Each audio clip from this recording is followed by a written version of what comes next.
युवाओं में देखने को मिलता है, इतना टैलेंट पहले कभी नहीं था। और मैं ये सिर्फ आपका दिल रखने के लिए नहीं कह रहा, मैं दिल से इस बात को फील करता हूँ। आज के इस दौर में 98 to 100% मार्क्स कई स्टूडेंट आराम से ले आते हैं, और अगर कोई 98% और 100% मार्क्स ला रहा है तो किसी को कोई हैरानी नहीं होती। और हमारे दौर में सब सब्जेक्ट के मिलाकर भी कई बच्चों के 100 पूरे नहीं हो रहे थे। तो ये बात तो बिल्कुल तय है कि आज की पीढ़ी में टैलेंट की कोई कमी नहीं है। लेकिन कहानी में ट्विस्ट कब आता है जानते हैं? जब बच्चे 14 से 20 साल की उम्र में होते हैं। अब इनके हार्मोन्स जम करने लगते हैं, और इसका सबसे गंभीर असर ये होता है कि ये हार्मोन्स बच्चों को पेरेंट्स से दूर कर देते हैं, क्योंकि इस उम्र में बच्चों को चाहिए आजादी, और माँ बाप वो आजादी देते नहीं, क्योंकि वो जानते हैं इस तरह की आजादी के लिए ये उम्र सही नहीं है। तो पेरेंट्स रोकते हैं, समझाते हैं, उनको पता है ये उम्र फिसलने वाली है, यही वो उम्र है जिसमें फ्यूचर बन भी सकता है और बर्बाद भी हो सकता है। अब यहां बच्चों को लगता है कि यही दो लोग मेरे दुश्मन हैं। यहां बच्चे अब माँ बाप से झूठ बोलना शुरू कर देते हैं, चीजें छुपाना शुरू कर देते हैं। बच्चों को अब दोस्तों के साथ रहने में ज्यादा मजा आने लगता है, अपने ही माँ बाप अब दुश्मन दिखाई पड़ने लगते हैं। अगर किसी बात पर माँ बाप डांट दें तो आजकल के बच्चों का एक फेवरेट डायलॉग है, आवर पेरेंट्स आर आउटडेटेड। पापा आप सठिया गए हो। और अगर बच्चे ऐसा कर रहे हैं तो मुझे इसमें कोई हैरानी की बात नजर नहीं आती। ये नेचुरल है, सभी करते हैं।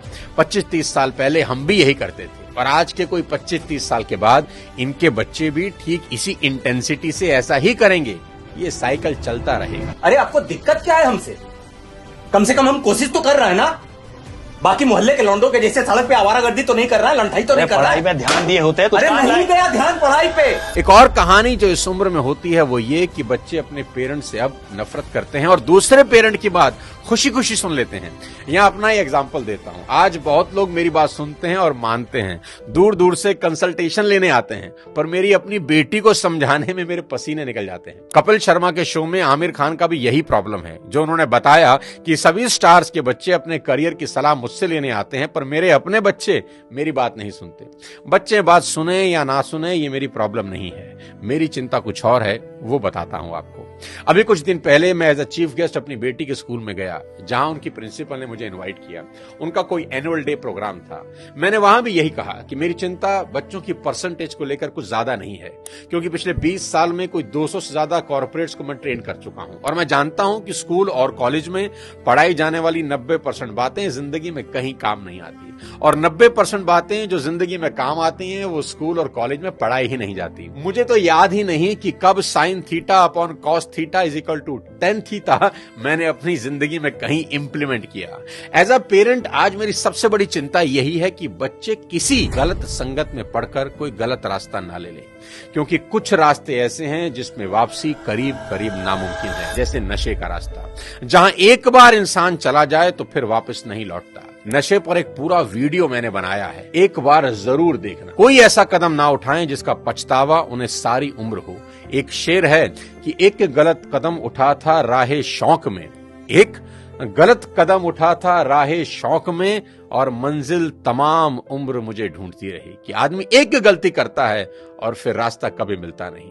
और मेरी तो सभी स्कूल टीचर से बस इतनी ही उम्मीद है और गुजारिश है कि वो बच्चों को एक अच्छा इंसान बना दे, क्योंकि टीचर आज जो पढ़ाने वाले हैं उससे ज्यादा ज्ञान तो गूगल पर एक क्लिक में अवेलेबल है। आज टीचर की रिस्पॉन्सिबिलिटी पहले से कहीं ज्यादा है। वो अपने स्टूडेंट्स को मॉरल वैल्यू सिखा दें, बस देश के लिए कुछ करने का जज्बा उनमें भर दें तो सोने पर सुहागा हो जाए। और अगर माँ बाप के प्रति ग्रेटिट्यूड की भावना उनके अंदर आ जाए तो वो कुछ ना कुछ जिंदगी में कर ही लेंगे। टीचर इंश्योर करें कि बच्चे कुछ भी छुपाएं नहीं, और अपनी सभी छोटी बड़ी बातें अपने टीचर से या पेरेंट से डिस्कस जरूर करें। उन्हें समझाएं कि अगर कोई भी प्रॉब्लम है तो उसका हल जरूर है। आज की बेहद होनहार जनरेशन से इतनी ही रिक्वेस्ट करना चाहता हूं कि पिता की इज्जत राम की तरह करना, कि पिता के वचन पूरे करने को जीवन के 14 बरस कठोर वनवास में गुजार दिए उस व्यक्ति ने, और वो भी खुशी खुशी। आपके माँ बाप को आपसे कुछ नहीं चाहिए, वो तो अपने जाने के बाद अपनी सारी प्रॉपर्टी संपत्ति आपको ही देकर जाने वाले हैं। देश के हर युवा से कहना चाहता हूं कि आज से 3 चीजें रोज करना शुरू कर दें अगर अब भी नहीं कर रहे। सबसे पहले रोज कम से कम 30 मिनट अपने पेरेंट्स के साथ जरूर गुजारें। इधर उधर की कैसी भी बातें करें, खुद हंसें, उन्हें हंसाएं, कोई जोक सुनाएं, उनसे उनकी कोई पुरानी यादें ताजा करवाएं, उनके स्कूल कॉलेज की बातें करें, कुछ किस्से पूछें उनसे, कैसी भी बात करें पर बात करें। देखना वो अपने स्कूल कॉलेज के किस्से बताएंगे ना, जब उनकी आंखों में चमक आनी शुरू हो जाएगी। क्योंकि दोस्त, जैसे जैसे आप बड़े हो रहे हैं ना, आपके माँ बाप बूढ़े हो रहे हैं और ये समय फिर नहीं आएगा। उनके जाने के बाद बड़ा अफसोस होता है कि काश ये कर लेता, वो कर लेता। उनका कर्ज सारी जिंदगी नहीं उतार सकते, पर अपना समय उनको देकर उस कर्ज का इंटरेस्ट जरूर भर सकते हैं। मुनव्वर राणा का एक शेर है कि लौट कर जैसे भी हो ऐ जाने पिदर आ जाना, लौट कर जैसे भी हो ऐ जाने पिदर आ जाना, ऐसी वैसी जो खबर सुनना तो घर आ जाना, और वक्त रुखसत हमें इज्जत से सलामी देने, जब डुबोने लगे दरिया तो नजर आ जाना। आस पास ही रहना अपने माँ बाप। दूसरी बात, भूल कर भी उनसे ऊंची आवाज में कभी बात ना करें। उनको कभी ये एहसास ना हो जाए कि अब हम बूढ़े हो रहे हैं, कमजोर हो गए, इसलिए हमसे ऐसे बात की जा रही है। याद रखना, आपकी वजह से उनकी आंख से निकला एक आंसू आपकी तमाम जिंदगी बर्बाद कर सकता है। माँ बाप तो फिर भी माफ कर देंगे, पर वो माफ नहीं करेंगे। तीसरी सबसे इंपॉर्टेंट चीज, बिना माँ बाप के पैर छुए घर से मत निकलना। अपने दिन की शुरुआत उनका आशीर्वाद लेकर ही करना। मैं आपको ये अपने पर्सनल एक्सपीरियंस से बता रहा हूं कि ये एक ऐसा सुरक्षा कवच है जो आपको बड़ी से बड़ी मुसीबत से बचा देगा। दिल से दिए उनके आशीर्वाद को भगवान भी नहीं टाल सकते। बस ये 3 चीजों पर अमल करना शुरू कर देना मेरा दोस्त। मेरा दावा है देवता भी आपको आगे बढ़ने से नहीं रोक पाएंगे। मैं चाहता हूं कि आप इस वीडियो को पूरे देश के नौजवानों को भेज दें, हर माँ बाप को भेज दें। हर माँ बाप अपने बच्चों के साथ बैठकर ये वीडियो जरूर देखें। बच्चे अपने माँ बाप के साथ बैठकर इस वीडियो को देखें।